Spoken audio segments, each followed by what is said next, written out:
Táimid seo is SARC sin Sonic Arts Research Centre in Ollscoil na Banríona in Béal Feirste, agus tá áit seo mar chuid den rinn ceol in Ollscoil na Banríona.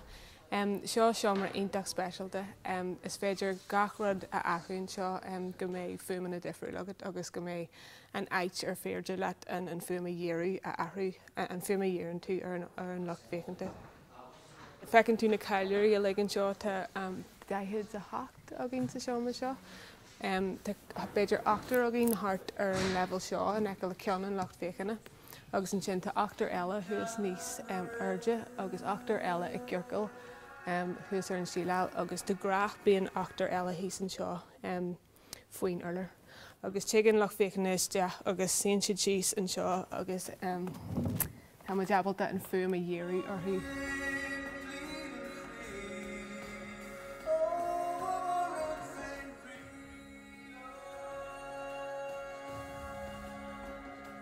Tá aici na eile ar an dóin atá cosala seo atá cáiliúireachta ar an level seo agus níos airde, ach na leitú bí eile ar féidir lá cin a chur híos faoin lucht féachana.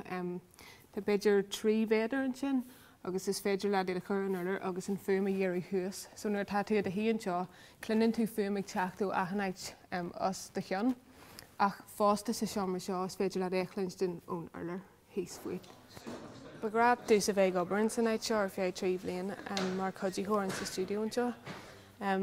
Agus in ééis sin just mé go méid gur mé géirí níos móálas eileach fan ceáil agus níos mó ceáil scríú mé héan.